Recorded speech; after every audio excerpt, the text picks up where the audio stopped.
नमस्कार दोस्तों, डेट है आज की 21 मई 2023 और स्वागत है आपका एडिटोरियल डिस्कशन में। 3 आर्टिकल्स ये हम द हिंदू के सीधे सीधे उठाएंगे और कुछ और extra articles examples means perspective से। सबसे पहला आर्टिकल इंश्योरेंस सेक्टर के पेनिट्रेशन से संबंधित इंडिया में। दूसरा, टॉयज इंडस्ट्री में अब इंडिया से एक्सपोर्ट ज़्यादा होने लगा है, ज़बरदस्त अचीवमेंट इंडिया के लिए। तीसरा, बुद्धिज़्म का इस्तेमाल इंडिया कर रहा है अपनी सॉफ्ट पावर को स्प्रेड करने के लिए और चाइना भी ऐसा ही कर रहा है। तो इंडिया और चाइना के बीच कंपटीशन है इस चीज़ को लेके, हम डिस्कस करेंगे आर्टिकल में। इसके बाद क्वेश्चंस देख लीजिए जो आपको एड्रेस करने हैं। पहला क्वेश्चन, इंडिया की टॉय इंडस्ट्री में अब एक्सपोर्ट ज़्यादा होने लगा है, क्या फैक्टर्स रिस्पॉन्सिबल हैं? एनालाइज कीजिए कौन से फैक्टर्स रिस्पॉन्सिबल हैं। दूसरा, सरकार का मेक इन इंडिया इनिशिएटिव और दूसरी स्पोर्टिव पॉलिसीज, इन्होंने कैसे रोल प्ले किया इंडिया की टॉय इंडस्ट्री को कॉम्पिटिटिव बनाने में, वो भी आपको डिस्कस करना है 250 वर्ड्स में। उसके बाद, examine the challenges faced by India's insurance sector in terms of low insurance penetration and limited awareness. मतलब इंडिया का इंश्योरेंस सेक्टर का पेनिट्रेशन अभी काफ़ी कम है, अवेयरनेस भी काफ़ी कम है। तो चैलेंजेस आपको बताने हैं, क्या चैलेंजेस हैं, क्यों इंडिया का इंश्योरेंस सेक्टर ज़्यादा पेनिट्रेट नहीं कर पा रहा है, क्यों लोग अवेयर नहीं है, और कैसे वुमेन लेड ग्राम सभा लेड अवेयरनेस प्रोग्राम और बीमा विस्तार स्कीम ये हेल्प करेंगे इन चैलेंजेस को ओवरकम करने में। तो बढ़िया क्वेश्चन है। आपको जब तक ये वुमेन लेड ग्राम सभा लेवल अवेयरनेस प्रोग्राम के बारे में नहीं पता होगा, बीमा विस्तार स्कीम के बारे में नहीं पता होगा, आप इस क्वेश्चन को एड्रेस नहीं कर सकते। तो आज के आर्टिकल में इन चीज़ों के बारे में आपको पता लगेगा। कुछ लोगों ने बोला कि सर आप क्वेश्चन का आंसर भी दीजिए। देखो, प्लान ये है कि जो वेबसाइट है ना ओनली आईएएस की, वहाँ पे इन क्वेश्चंस को अपलोड कर दिया जाए और वहाँ पे आप इन क्वेश्चंस का आंसर लिख्स को और वहीं पर जो मॉडल आंसर है वो अपलोड कर दिया जाए। अभी इस पे काम चल रहा है। कुछ लोगों ने बोला कि पीडीएफ कहाँ से डाउनलोड कर सकते हैं। पीडीएफ देखो, ओनली आईएएस के टेलीग्राम चैनल पे आप डाउनलोड कर सकते हो। आप टेलीग्राम पे जाके only IAS nothing else search कीजिए, ओनली आईएएस नथिंग एल्स, तो वहाँ पे पीडीएफ अपलोड कर दी जाती है। बीच में समरी अपलोड की जाने लगी है, तो मुझे लगा समरी अपलोड की जाती है इसलिए अब स्लाइड्स की पीडीएफ नहीं चाहिए होगी, लेकिन कुछ बच्चों ने बोला कि सर समरी के साथ साथ ये भी अपलोड कर दो, पीडीएफ भी। तो अब दोनों चीज़ें आपको मिलती हैं। आपको A4 शीट में पूरी डिस्कशन की समरी भी मिल जाती है, 1-2 पेज में जो कवर हो जाती है, ताकि आप जल्दी से रिवाइज कर सको। आपको स्लाइड्स की पीडीएफ भी मिल जाती है। और कोई भी दिक्कत है तो आप बताइए कॉमेंट बॉक्स में, पूरी कोशिश की जाएगी आपकी मेहनत को थोड़ा अच्छा करने की, आसान करने की। अब चलिए डिस्कशन स्टार्ट करते हैं, लेकिन करने से पहले कोट भी देख लीजिए। Poverty is like a punishment for crime you didn't commit. Example दीजिए इसका। जैसे देखो, एक गरीब किसान है, उसने बहुत मेहनत की, खेती की, दिन रात मेहनत की, फसल उगाई, एकदम से बारिश आ गई, उसकी फसल बर्बाद हो गई, वो और ज़्यादा गरीब हो गया।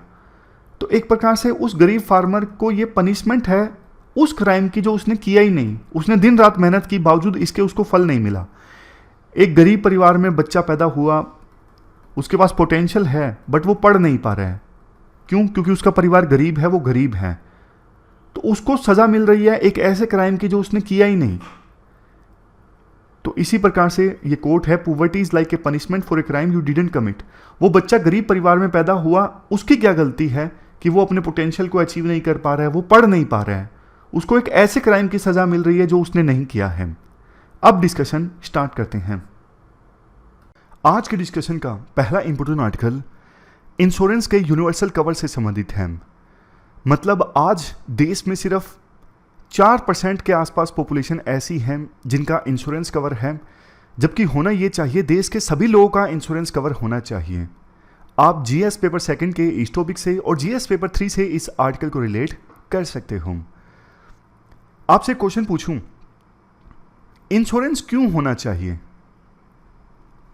इंश्योरेंस देखो इसलिए होना चाहिए, अब कोई गरीब परिवार है, डेली वेजिस पे उनका गुजारा चलता है। मान लीजिए घर में कोई बीमार हो गया, अब बीमार पे खर्च आएगा, तो फिर कैसे उस घर का खर्चा चलेगा जो पहले डेली वेजिस पे गुजारा कर रहा था?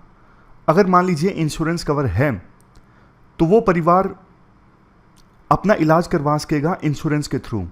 हालांकि सरकार की इसके लिए स्कीम भी है। चलो, ये तो हमने बीमारी वाली बात बोली। और अनेकों तरह के इंश्योरेंस, जैसे कोई गरीब पर्सन है, रेडी लगाता है, मतलब छोटा मोटा वेंडर है वेजिटेबल्स का, सब्जी का, एकदम से बारिश आ गई और उसका सारा सामान खराब हो गया। अगर देखो इंश्योरेंस है तो उसका जो नुकसान हुआ है उसको उसका पैसा मिल जाएगा, मतलब रिस्क कवर हो जाता है इंश्योरेंस के थ्रू। इसलिए इंश्योरेंस का होना जरूरी है। हमारे देश में insurance regulatory development authority of India, IRDAI, ये ना इंश्योरेंस सेक्टर को रेगुलेट करती है। ये इंश्योर करती है बॉडी कि जो इंश्योरेंस बेचने वाली कंपनीज है ना, जैसे max life insurance, ICICI prudential, ये किसी प्रकार की धोखेबाजी ना करें क्लाइंट्स के साथ में, कस्टमर्स के साथ में, और समय आने पर उनको उनका पैसा दें। जो इंश्योरेंस उन्होंने करवा के रखा है, उनका क्लेम जो है वो इजीली सेटल डाउन हो जाए, ज़्यादा से ज़्यादा लोग इंश्योरेंस करवाएं। इन सब कामों पर फोकस किया जाता है IRDAI के द्वारा। इंश्योरेंस सेक्टर को रेगुलेट करती है ये बॉडी। जैसे सेबी जो है वो शेयर मार्केट में रेगुलेशन करती है, उसी प्रकार से IRDAI इंश्योरेंस सेक्टर में रेगुलेशन करती है। इन्होंने ना एक टारगेट रखा, 2047 आते आते हम देश के सभी नागरिकों का इंश्योरेंस कर देंगे। इसके लिए इन्होंने 3 इनिशिएटिव लाने की भी सोची है। सबसे पहले है बीमा सुगम। क्या है बीमा सुगम? एक ना सेंट्रलाइज्ड वेबसाइट बनाई जाएगी। अब इंश्योरेंस कंपनीज तो हमारे देश में बहुत सारी हैं, Kotak life insurance, max life insurance, ICICI, HDFC, लेकिन ये बीमा सुगम नाम की जो वेबसाइट होगी ना, इस पर हर एक इंश्योरेंस होल्डर ना इस वेबसाइट पे जाके अपनी पॉलिसी की बेसिक इंफॉर्मेशन हासिल कर सकता है, जो भी उसे जानकारी चाहिए वो हासिल कर सकता है। तो इंश्योरेंस सेक्टर के लिए ट्रस्टेड प्लेटफॉर्म का काम करेगा ये बीमा सुगम नाम की वेबसाइट। ये सेंट्रलाइज्ड वेबसाइट होगी। किसी भी कंपनी से आपने इंश्योरेंस लिया है, आप इस वेबसाइट पे जाके अपनी इंश्योरेंस पॉलिसी की जानकारी हासिल कर सकते हो। तो ये तो है पहला इनिशिएटिव, बीमा सुगम। अब बात करते हैं दूसरा इनिशिएटिव, बीमा वाहक। बीमा वाहक में क्या है? जैसे देखो, गांव में आशा वर्कर होती है ना, जैसे जो डिलीवरी के दौरान हॉस्पिटल लेके जाती है, बेसिक हेल्थ संबंधित इंफॉर्मेशन प्रोवाइड करती है मदर को, आशा वर्कर। वैसे ही हर ग्राम सभा में ना एक बीमा वाहक होगी, जो एक महिला होगी। वो महिला यानी बीमा वाहक इंश्योरेंस प्रोडक्ट्स को बेचेगी गांव में। तो मतलब बिल्कुल ग्रास रूट लेवल पे कैसे इंश्योरेंस क्रांति लेकर आनी है, उसका प्लान बनाया है IRDAI ने। अब तीसरा इनिशिएटिव की बात करते हैं। पहला क्या? बीमा सुगम वेबसाइट। दूसरा क्या? बीमा वाहक, एक महिला गांव में, ग्राम सभा में, जो बेचेगी इंश्योरेंस प्रोडक्ट। अब तीसरा है बीमा विस्तार। ये बीमा विस्तार क्या है? बीमा विस्तार में देखो, एक ना कॉम्प्रिहेंसिव प्रोडक्ट बनाया है IRDAI ने, जिसपे ना बहुत कुछ कवर हो जाएगा, जैसे मेडिकल इमरजेंसी, एक्सीडेंट, चोरी, डेथ। एक फैमिली में ये सारी चीजें कवर हो जाएंगी। ये बंडल्ड इंश्योरेंस पॉलिसी है, बीमा कवर, बीमा विस्तार, सॉरी फिर से बोलता हूं, बीमा विस्तार ना एक बंडल्ड इंश्योरेंस पॉलिसी है। एक ही पॉलिसी में ये सारी चीजें कवर हो जाएंगी। अभी क्या होता है, लाइफ इंश्योरेंस अलग से लो, हेल्थ इंश्योरेंस अलग से लो, उसकी जरूरत नहीं पड़ेगी। एक ही पॉलिसी से सब कुछ कवर, और जल्दी मॉनिटरी सपोर्ट मिल जाएगी हाउस होल्ड्स को अगर दुर्भाग्यवश ऐसी कोई दुर्घटना होती है तो। बीमा विस्तार स्कीम के बारे में जानकारी कौन देगा? जो हमने डिस्कस किया, बीमा वाहक। ग्राम सभा में एक महिला होगी जो बीमा वाहक का काम करेगी। वो अवेयरनेस फैलाएगी हर गांव के हाउस होल्ड में और बेचेगी इंश्योरेंस के प्रोडक्ट्स। अब इसके बाद आता है वो पॉइंट जिसकी हमने बात की, इंश्योरेंस प्रोसेस को सिंप्लीफाई करने की कोशिश कर रहा है IRDAI। किसके थ्रू? बीमा सुगम प्लेटफॉर्म के थ्रू, जो बनेगा सेंट्रलाइज्ड प्लेटफॉर्म होगा। एक अच्छी चीज ये होगी, स्टेट का जो डिजिटल डेथ रजिस्ट्रीज है ना, उनको जोड़ दिया जाएगा बीमा सुगम प्लेटफॉर्म्स के साथ में, तो चीजें और भी ज्यादा आसान हो जाएगी। मतलब स्टेट गवर्नमेंट ना हर एक डेथ रजिस्टर करती है, तो जैसे ही डेथ होगी इस प्लेटफॉर्म पर अपडेट हो जाएगा, तो परिवार के जो लोग हैं उन्हें लाइफ इंश्योरेंस का क्लेम करने में आसानी होगी। पहले क्या होता था, लंबी प्रोसेस होती थी, डेथ सर्टिफिकेट लेके जाओ इनके पास में, ये वेरीफाई करते थे, वो प्रोसेस सिंप्लीफाई हो जाएगी।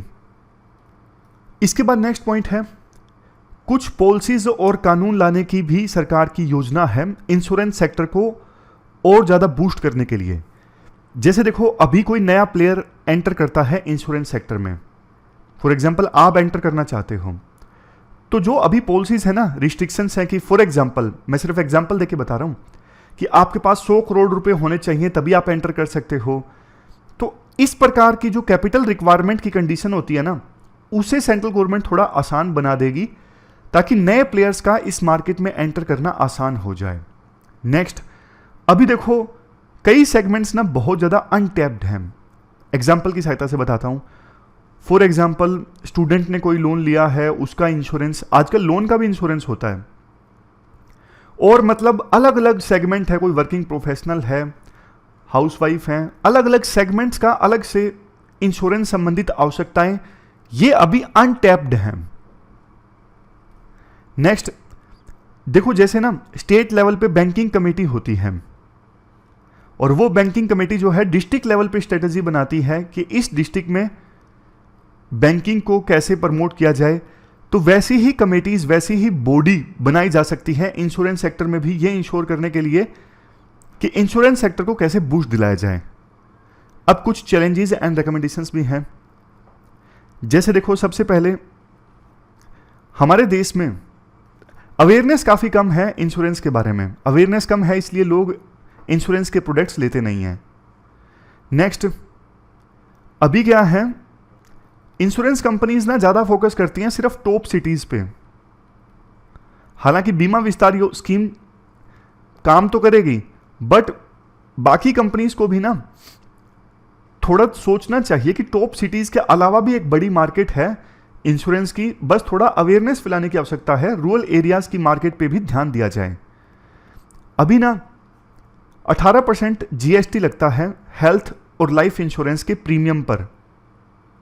मतलब आप प्रीमियम देते हो किसी कंपनी को तो उसमें 18% ऐड होके जाता है, वो आपकी जेब से जाता है। तो सरकार इसे रिकंसिडर करे कि इंश्योरेंस सेक्टर में आप 18% जीएसटी मत लो। सबसे लास्ट में IRDAI जो ये रेगुलेटरी बॉडी है ना, इसमें ये बॉडी अभी अच्छा काम कर रही है। तो इस बॉडी में जो लीडर्स हैं ना, अभी टॉप पदों पर हैं, वो आगे भी रहने चाहिए। अगर लीडरशिप कंटिन्यू रहेगी ना तो ये बॉडी अच्छा काम करती रहेगी। तो ये कुछ चैलेंजेस एंड रिकमेंडेशंस हैं। अब कंक्लूजन की बारी आती है।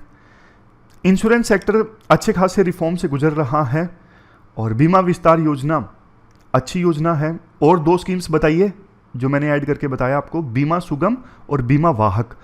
इन स्कीम से जो गैप्स हैं इंश्योरेंस सेक्टर में वो फिल होंगे, और कोलैबोरेटिव एफर्ट्स जो हैं, मतलब सरकार, इंडस्ट्री प्लेयर, रेगुलेटर, ये मिल के काम अगर करते हैं इंश्योरेंस के पेनिट्रेशन को इंक्रीज करने के लिए, तो देश को फायदा होगा, जनता को फायदा होगा, इकोनॉमी को फायदा होगा। तो ये पूरा आर्टिकल हमने डिस्कस किया। अब चलते हैं आगे। इसके बाद नेक्स्ट आर्टिकल टॉयज इंडस्ट्री से संबंधित है। आप जीएस पेपर 3 के इस टॉपिक से आर्टिकल को रिलेट कर सकते हो। टॉय इंडस्ट्री मतलब खिलौनों की इंडस्ट्री, छोटे बच्चे जो खेलते हैं। कंटेक्स्ट देखो ये है, इंडिया ना टॉयज के मामले में अब नेट एक्सपोर्टर बन गया है। पहले हमारे देश में 80% जो टॉयज आते थे ना वो इंपोर्टेड होते थे, बट अब इंडिया नेट एक्सपोर्टर बन गया है खिलौनों के मामले में। 2 चीज़ों को श्रेय दिया जा रहा है। पहला, मेक इन इंडिया इनिशिएटिव। 2014 में make in India initiative launch हुआ था। इस इनिशिएटिव ने इंडिया में टॉयज़ की डोमेस्टिक मैन्युफैक्चरिंग को बूस्ट किया। प्रधानमंत्री मोदी ने काफ़ी फोकस किया मेक इन इंडिया इनिशिएटिव पर। तो इसलिए इंडिया के जो टॉय मैन्युफैक्चरर थे, खिलौनों के मैन्युफैक्चरर, उन्होंने अपनी प्रोडक्शन को इंक्रीज़ किया और कॉम्पिटिटिवनेस को इम्प्रूव किया, मतलब अपने प्रोडक्ट्स को इम्प्रूव किया ताकि वो दूसरे देशों में जाके बिकें। दूसरी चीज़ जिसको क्रेडिट दिया जा रहा है, government support and policy measures. प्रधानमंत्री मोदी ने इवन मन की बात में टॉय इंडस्ट्री का जिक्र किया था कि हम इसमें सेल्फ रिलायंट होने चाहिए, इस सेक्टर की इंपॉर्टेंस है काफ़ी ज़्यादा। तो गवर्नमेंट ने ना ऐसी पॉलिसीज चलाई, जैसे देखो कस्टम ड्यूटीज़ को इंक्रीज़ करना। अब मान लीजिए इंडिया में कोई चाइना से खिलौने इंपोर्ट करता है उस पर सरकार ने कस्टम ड्यूटी को 20% से इंक्रीज करके 60% कर दिया। तो चाइना के खिलौने इंडिया में महंगे बिकेंगे, उन्हें कोई खरीदेगा नहीं। घरेलू जो खिलौने हैं जो इंडिया में ही बनते हैं वो सस्ते बिकेंगे, उन्हें खरीदा जाएगा। उसके बाद है non tariff barrier. Non tariff barrier क्या होता है? ऐसे बैरियर, ऐसी रुकावट जो टैक्स से संबंधित नहीं है। जैसे मैं आपको एग्जांपल देता हूं, मान लीजिए किसी फर्म को बोल दिया अगर आप चाइना से खिलौने इंपोर्ट करना चाहते हो तो आपको लाइसेंस लेना पड़ेगा, और सरकार लाइसेंस बड़ी मुश्किल से दे, तो ये नॉन टैरिफ बैरियर है। टैरिफ बैरियर मतलब कस्टम ड्यूटी जैसे टैक्स लगा देना। नॉन टैरिफ बैरियर मतलब फाइलों में उलझा देना, रिस्ट्रिक्शंस लगा देना, जिससे कि कोई पर्सन विदेशों से खिलौने इंपोर्ट ना कर सके या फिर दूसरी चीज़ इंपोर्ट ना कर सके। ये डेटा है। जैसे देखो 2018-19 में कितने खिलौने एक्सपोर्ट हुए थे इंडिया से? 812 करोड़ के। 2021-22 में कितने? 1237 करोड़ के। इंपोर्ट की बात करें 2018-19 में खिलौने इंपोर्ट हुए थे 2593 करोड़, और 2021-22 में कितने? 819 करोड़ के। तो मतलब जैसा आप देख सकते हो साफ साफ कि इंडिया अब नेट एक्सपोर्टर बन गया है खिलौनों के मामले में। वैसे इंपोर्ट हुए 819 करोड़ के और एक्सपोर्ट हुए कितने? डाटा कितना है? एक्सपोर्ट का डेटा है 812 करोड़, है ना। 7 करोड़ की तो अभी भी कमी है। चलो ये तो कहने के बाद अब मतलब समझ गए ना, डेटा की सहायता से अब ऑलमोस्ट बराबर आ गए हम। अब इसके बाद ना आर्टिकल में हिस्टोरिकल चैलेंजेस एंड ट्रेंड्स की बात की जाती है। देखो हिस्टोरिकली ना हमारे देश में टॉयज इंडस्ट्री का जो साइज है ना इतना बड़ा नहीं। 2015-16 में 15,000 के आसपास कंपनीज या फिर छोटी एंटरप्राइजेज खिलौनों की, जिसमें 35,000 लोग काम करते थे। और 2000 से लेकर 2016 के बीच में टॉय इंडस्ट्री का डिक्लाइन देखने को मिला, बहुत सारा जॉब लॉस हो गया। और इंडिया जो है उस समय इंपोर्टेड खिलौनों पे ज़्यादा रिलाई करने लगा 2000 से लेकर 2016 के बीच में। जो डोमेस्टिक टॉय मैन्युफैक्चरर थे वो संघर्ष कर रहे थे कि चाइनीज़ खिलौने जो सस्ते से देश में आ रहे हैं उनका मुकाबला कैसे किया जाए। और वैसे देखो आज़ादी के बाद से तो सरकार ने थोड़ी गलत पॉलिसी अपनाई, टॉयज़ की इंडस्ट्री में इन्वेस्टमेंट को अलाउ नहीं किया, फॉरेन इन्वेस्टमेंट को, और वैसे ये सेक्टर थोड़ा रिजर्व्ड रखा। इवन बड़ी कंपनीज, देश की बड़ी कंपनीज भी इसमें एंटर नहीं कर सकेंगी। स्मॉल एंटरप्राइजेज के लिए रिजर्व रखा सरकार ने ये टॉयज़ का सेक्टर। लेकिन 90s में जब एलपीजी रिफॉर्म आए तब इस सेक्टर को सरकार ने ओपन कर दिया। पहले जो रिस्ट्रिक्शन थी ना कि स्मॉल एंटरप्राइजेज सिर्फ खिलौनों की मैन्युफैक्चरिंग कर सकती हैं, बड़ी जो फर्म्स है वो नहीं कर सकती, ये सारी रिस्ट्रिक्शंस हटा दी। लेकिन फिर भी टॉयज सेक्टर में ज़्यादा फायदा हुआ नहीं। फिर अंत में मेक इन इंडिया इनिशिएटिव चला, सरकार कहती है इसका फायदा हुआ। बट राइटर के ना अपने कंसर्न्स हैं। राइटर कहते हैं ये देखो टॉयज इंडस्ट्री में हम एक्सपोर्ट तो इंक्रीज कर पाए हैं, बट इसके 2 रीजन हो सकते हैं। पहला तो प्रोटेक्शनिज्म, सरकार ने जो टैरिफ और नॉन टैरिफ बैरियर लगा दिए हैं ना विदेशी खिलौनों पे, इस वजह से डोमेस्टिक जो खिलौने हैं वो ज़्यादा बिक रहे हैं। तो पहला तो ये रीज़न हो सकता है प्रोटेक्शनिज्म की पॉलिसी की, सरकार डोमेस्टिक खिलौनों की कंपनीज को प्रोटेक्ट कर रही है, विदेशी खिलौनों पे टैक्स लगा के, उन पे नॉन टैक्स बैरियर लगा के, नॉन टैरिफ बैरियर लगा के, ताकि वो इंडिया के मार्केट में ना एंटर कर सकें। दूसरा, अभी कोविड-19 की महामारी आई, शायद इसकी वजह से हो सकता है कि चाइना के खिलौने इंडिया में ना आ पा रहे हों, और वहाँ की कंपनीज, मतलब चाइना में एकदम से कोविड-19 आ गया था ना कुछ समय पहले, तो उनकी कंपनीज दूसरे देशों में खिलौनों को ना भेज पा रही हों और वो वॉइड इंडिया की कंपनी ने फिल किया। लेकिन क्या ये सस्टेनेबल है? क्या ये लंबे समय तक जारी रहेगा? ये सोचने वाली बात है। तो यही क्वेश्चन राइटर रेज करते हैं। बेशक हमारा खिलौनों का एक्सपोर्ट तो इंक्रीज हुआ है, लेकिन यह भी सोचने वाली बात है क्या ये सस्टेनेबल है, आगे भी जारी रहेगा या नहीं रहेगा। कंक्लूजन में कहा जाता है ट्रांजिशन जो हुआ है टॉय इंपोर्टर से टॉय एक्सपोर्टर का, ये सिग्निफिकेंट अचीवमेंट है देश के लिए। इसमें जैसा कि आर्टिकल में कहा जाता है मेक इन इंडिया इनिशिएटिव और पॉलिसी रिफॉर्म्स जो सरकार के हैं दोनों ने कंट्रीब्यूट किया। बट देखने वाली बात होगी ये सस्टेन्ड ग्रोथ बरकरार रहती है या नहीं रहती है। तो ये पूरा आर्टिकल हमने डिस्कस किया। अब चलते हैं आगे। अब इसके बाद नेक्स्ट जो आर्टिकल है, कैसे दोनों देश चाइना और इंडिया बुद्धिज़्म का यूज़ करना चाहते हैं अपनी सॉफ्ट पावर को इंक्रीज करने के लिए। इस प्रकार का आर्टिकल पहले भी आया था। तो जल्दी से इंपॉर्टेंट पॉइंट्स हैं जो एक्सट्रैक्ट करके डिस्कस करते हैं। आप जीएस पेपर सेकंड से इस आर्टिकल को रिलेट कर सकते हो। अभी कुछ दिनों पहले इंडिया ने ग्लोबल बुद्धिस्ट समिट ऑर्गेनाइज करवाया था। इसमें देखो नेपाल और भूटान के रिप्रेजेंटेटिव्स नहीं आए। नेपाल को यह बात अच्छी नहीं लगती कि इंडिया बुद्धिज्म की लिगेसी को कैप्चर करने की कोशिश करता है। महात्मा बुद्ध का जन्म लुम्बिनी में हुआ था नेपाल में। नेपाल यह चाहता है कि बुद्धिज्म को सिर्फ हमसे रिलेट किया जाए और इंडिया बुद्धिज्म की सहायता से जो सॉफ्ट पावर स्प्रेड करना चाहता है वो ना करे, ये नेपाल को लगता है। एक कंट्रोवर्सी भी पैदा हो गई थी कि हमारे देश में कुछ लोगों ने कह दिया था कि महात्मा बुद्ध का जन्म इंडिया में हुआ था, लुम्बिनी में नहीं हुआ। तो नेपाल के लोग इससे नाराज हो गए थे। नेपाल के लोगों ने बोला कि Buddha was born in Lumbini, Buddha was born in Nepal. समझ गए इंडिया कैसे बुद्धिज्म की सहायता से अपनी सॉफ्ट पावर को स्प्रेड करने की कोशिश कर रहा है। पहले तो मैं आपको सॉफ्ट पावर बता देता हूं, बिगिनर्स के लिए जरूरी है सॉफ्ट पावर का मतलब जानना। सॉफ्ट पावर देखो एक ऐसी पावर, प्यार की पावर, अट्रैक्शन की पावर, जिसके थ्रू आप अपनी बात मनवा लेते हो। जैसे देखो अफगानिस्तान का एग्जाम्पल मैं हमेशा देता हूं। अफगानिस्तान में इंडिया के सीरियल्स देखे जाते हैं, इंडिया की क्रिकेट टीम को पसंद किया जाता है। तो अफगानिस्तान के लोगों में इंडिया के प्रति लव है, अफेक्शन है। इंडिया कोई बात बोलेगा अफगानिस्तान को तो थोड़ा फर्क पड़ेगा, क्योंकि इंडिया को पसंद किया जाता है। तो हो सकता है कि अफगानिस्तान इंडिया की बात मान ले। हालांकि इसमें आप तालिबान के फैक्टर को काउंट करोगे तो पावर इक्वेशंस बहुत कुछ काउंट हो जाएंगी, लेकिन ये सीधा सीधा एग्जाम्पल है। जैसे यूएस की मूवीज हमारे देश में देखी जाती है, यूएस का कल्चर फॉलो किया जाता है, इसलिए हमारा देश जो है वो यूएसए के प्रति अट्रैक्ट होता है। यह है सॉफ्ट पावर। सॉफ्ट पावर मतलब आप अपनी बात दूसरे से मनवा लेते हो अपनी सॉफ्ट स्किल्स का इस्तेमाल करके, ना कि hard skills. Hard skills, hard power, जैसे कि मिलिट्री पावर। समझ गए। अब देखो बुद्धिज्म के थ्रू कैसे इंडिया अपनी सॉफ्ट पावर को स्प्रेड करना चाहता है।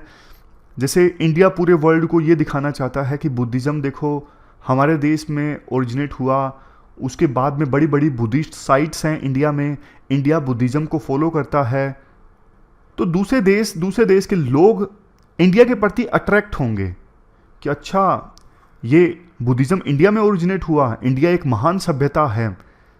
तो ये इंडिया कोशिश कर रहा है। अब एग्जाम्पल देखिए, associating Buddhism with piece and tranquillity.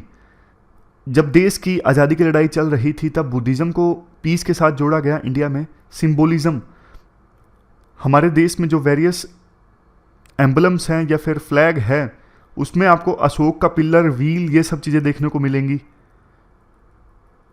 अभी हाल ही में ग्लोबल बुद्धिस्ट समिट इंडिया में ऑर्गेनाइज हुआ था। इस समिट में इंडिया ने तिब्बतियन बुद्धिज्म को प्रमोट किया और चाइना को चैलेंज किया। जब इंडिया ये बोलता है ना कि तिब्बतियन बुद्धिज्म रियल बुद्धिज्म है, तो चाइना में भी बुद्धिज्म है। चाइना इरिटेट हो जाता है कि तिब्बत के बुद्धिज्म को मेन बुद्धिज्म इंडिया बता रहा है, तो इंडिया कहीं ना कहीं तिब्बत को चाइना से अलग प्रमोट कर रहा है। इससे चाइना इरिटेट हो जाता है, फ्रस्ट्रेट हो जाता है। जबकि चाइना कहना तिब्बत भी तो चाइना का पार्ट है ना। इंडिया ने तिब्बतियन बुद्धिज्म को हमेशा सपोर्ट किया है, इसीलिए तो दलाई लामा को इंडिया ने शरण दी 1959 में, जब चाइना ने तिब्बत के लोगों पर अत्याचार करना स्टार्ट किया। उसके बाद इंडिया एक international centre for Buddhist culture and heritage भी इस्टेब्लिश करवा रहा है लुम्बिनी में। गोल्डन टेम्पल कॉम्प्लेक्स है नेपाल के पाटन में, इसको भी रिनोवेट इंडिया करवा रहा है। हालांकि नेपाल में कंट्रोवर्सी भी पैदा हो गई थी कि यहाँ गोल्डन टेम्पल कॉम्प्लेक्स में चाइनीज टूरिस्ट काफ़ी ज़्यादा आते हैं, इसीलिए इंडिया इस गोल्डन टेम्पल कॉम्प्लेक्स को रिनोवेट करवा रहा है। ये तो हमने बात की इंडिया की। अब आप चाइना का एग्जाम्पल भी देख लीजिए। चाइना कैसे बुद्धिज्म का इस्तेमाल कर रहा है सॉफ्ट पावर को प्रमोट करने के लिए। चाइना में बहुत सारे बुद्धिस्ट मोंक्स हैं, मोनेस्ट्रीज हैं, टेम्पल्स हैं, और चाइना अपनी कल्चरल डिप्लोमेसी में बुद्धिज्म का इस्तेमाल करता है। और बुद्धिस्ट नरेटिव को प्रमोट करते हुए चाइना इंफ्रास्ट्रक्चर इन्वेस्टमेंट भी करता है। फॉर एग्जांपल श्रीलंका में इन्वेस्टमेंट की और वहाँ पे बुद्धिज्म के एंगल को जोड़ा। चाइना नेपाल को बुद्धिज्म के सोर्स के तौर पे देखता है, इंडिया को नहीं देखता है। इससे चाइना नेपाल के साथ अपना कनेक्शन मजबूत करना चाहता है। तो ये बात की हम चाइना के कोशिशों की, उससे पहले हमने बात की थी इंडिया के कोशिशों की। तो इंडिया और चाइना के बीच में ना एक प्रकार से ना बुद्धिज्म की लिगेसी को कैप्चर करने के लिए लड़ाई है। इंडिया नेपाल में बुद्धिज्म को प्रमोट करना चाहता है क्योंकि चाइना का प्रेजेंस बहुत ज़्यादा बढ़ रहा है नेपाल में। तो इंडिया एक एंगल दे रहा है कि देखो आप भी बुद्धिस्ट कंट्री, इंडिया से भी बुद्धिज्म ओरिजिनेट हुआ, तो हम दोनों भाई भाई। इसलिए इंडिया इस एंगल को, इस डायमेंशन को मजबूत कर रहा है। ये हमने बात की कि golden temple complex renovate India करवा रहा है, तो कंट्रोवर्सी पैदा हो गई थी कि यहां पे चाइनीज टूरिस्ट आते हैं इसलिए। दूसरी तरफ ये भी रूमर है, कंट्रोवर्सी है कि चाइना जानबूझ के अपने टूरिस्ट और इन्वेस्टमेंट भेज रहा है लुम्बिनी में ताकि अपनी सॉफ्ट पावर को इंक्रीज किया जा सके। तो मतलब नेपाल एक वो लोकेशन बन गई है जहां पे चाइना और इंडिया लड़ रहे हैं बुद्धिज्म लिगेसी को कैप्चर करने के लिए, बुद्धिज्म का इस्तेमाल करने के लिए, अपनी सॉफ्ट पावर को स्प्रेड करने के लिए। तो ये पूरा आर्टिकल हमने डिस्कस किया। चलते हैं आगे। अब थोड़ा न्यूज़पेपर से आर्टिकल्स देख लेते हैं मेंस के पर्सपेक्टिव से। एक एग्जाम्पल है जो आप यूज कर सकते हो, युवा संगम इनिशिएटिव। युवा संगम इनिशिएटिव में क्या होता है, हायर एजुकेशन के जो यूथ एंड स्टूडेंट्स हैं वो दूसरे राज्यों में जाते हैं एक्सपोजर के लिए। जैसे अभी हाल ही में केरल के जो यूथ हैं, आईआईटी पलक्कड़ से 35 स्टूडेंट्स और लक्षद्वीप से 10 स्टूडेंट्स, टोटल 45 स्टूडेंट्स यूपी के सीएम योगी आदित्यनाथ से मिले। तो ये एग्जाम्पल है कि किसी स्टेट के हायर एजुकेशन के जो स्टूडेंट्स और यूथ हैं वो दूसरे राज्य में जाते हैं एक्सपोजर के लिए, उनको दूसरे राज्यों के कल्चर के बारे में जानने को मिलता है। इससे देश और ज़्यादा यूनाइट होता है। अब जैसे हरियाणा के कॉलेज के स्टूडेंट्स तमिलनाडु में जाएंगे, उन्हें तमिलनाडु के बारे में जानने को मिलेगा। तमिलनाडु के स्टूडेंट्स पंजाब में आएंगे, उन्हें पंजाब के बारे में जानने को मिलेगा। तो देश और ज़्यादा एकजुट होगा। देश की यूनिटी के लिए ये इनिशिएटिव है युवा संगम इनिशिएटिव, जो एक भारत श्रेष्ठ भारत प्रोग्राम के अंतर्गत आता है। यह आप एग्जाम्पल दे सकते हो। इसके बाद एक और एग्जाम्पल जो आप एथिक्स में दे सकते हो वो है NA विनाया का। NA विनाया अभी केरला पुलिस में सब इंस्पेक्टर, इन्होंने ना केरला पुलिस में जेंडर इक्वालिटी के लिए बहुत अच्छा काम किया। जैसे 2002 तक ना केरला पुलिस में ऑर्डर ये था कि जो वुमेन कोप्स है ना वो साड़ी पहनेंगी। इन्होंने खाकी रंग की साड़ी पहनने से मना कर दिया। इन्होंने बोला कि जैसे मेल शर्ट्स पहनती हैं मैं भी शर्ट्स पहनूंगी और शर्ट्स को अंदर डालूंगी, जैसे टक करते हैं ना, तो मैं भी टक करूंगी शर्ट को पैंट के अंदर। तो काफ़ी प्रोटेस्ट हुआ था उस समय। फिर आखिरकार डीजीपी ने ऑर्डर दे दिया कि हाँ शर्ट्स वुमेन कोप्स पहन सकती हैं लेकिन वो टक नहीं करेंगी, वो पैंट से बाहर होनी चाहिए। इन्होंने फिर से विरोध किया कि ये जेंडर इक्वलिटी के अगेंस्ट हैं। अगर मेल शर्ट को टक कर सकते हैं तो फीमेल क्यों नहीं। मामला कोर्ट में पहुंचा था। आखिरकार 2014 में आदेश देना ही पड़ा केरला पुलिस को जेंडर न्यूट्रल कपड़ों का। फिर और भी काफ़ी सारी डिस्क्रिमिनेशन होता था केरला पुलिस में। जैसे महिलाएं पुलिस फोर्स कंपटीशन में पार्टिसिपेट नहीं कर सकती, मार्च द पास्ट में पार्टिसिपेट नहीं कर सकती। अनेकों लड़ाइयाँ इन्होंने लड़ी। तो एथिक्स में आप इनका एग्जाम्पल दे सकते हो NA विनाया, जिन्होंने पुलिस फोर्स में जेंडर इक्वलिटी के लिए लड़ाई लड़ी। एक न्यूज़ है जो मतलब इतनी इंपॉर्टेंट नहीं है, बट SCO का जो समिट है ना इंडिया में होना है इस साल, वो इन फिजिकल नहीं होगा, वीडियो कॉन्फ्रेंस के माध्यम से होगा। ये देखो, government drops plan to host SCO summit in Delhi will now be virtual format, zoom meeting से होगा। रीजंस सरकार ने तो बताए नहीं, लेकिन अंदाज़ा लगाया जा रहा है। एक तो चाइना और पाकिस्तान के लीडर्स ने सहमति नहीं दी थी कि मतलब कंफर्मेशन नहीं दी कि वो आने वाले हैं। अगर समिट इंडिया में ऑर्गेनाइज हो और सारे लीडर्स ही ना आए तो इंडिया की बेइज्जती है। तो इंडिया ने पहले ही ये सोचा होगा कि वो ना आए, इससे अच्छा हम वर्चुअल मीटिंग कर लेते हैं। दूसरा, यूक्रेन वार एकदम से तेज हो गया है, ड्रोन अटैक हो रहे हैं रशिया और कीव में। तो इसके चलते भी सरकार ने सोचा होगा कि इसे एक बार फिजिकल ना करवा के वर्चुअल करवा लेते हैं। एक और एग्जाम्पल जो आप एथिक्स में दे सकते हो, जो उस दिन वीडियो कट गई थी लास्ट में, वो एग्जाम्पल ये था। एग्जाम्पल मतलब एक गवर्नमेंट ऑफिशियल जिसका मोबाइल गिर गया था रिजर्वर में, छत्तीसगढ़ की वो घटना थी ना, रायपुर की, उसका फोन गिर गया था कहां पर, रिजर्वर में। उस ऑफिशियल ने, फूड इंस्पेक्टर ने ना फोन किया जो पीडब्ल्यूडी डिपार्टमेंट है वहां पे, एसडीओ को, और पूरा रिजर्वर खाली करवा दिया अपने मोबाइल फोन को ढूंढने के लिए।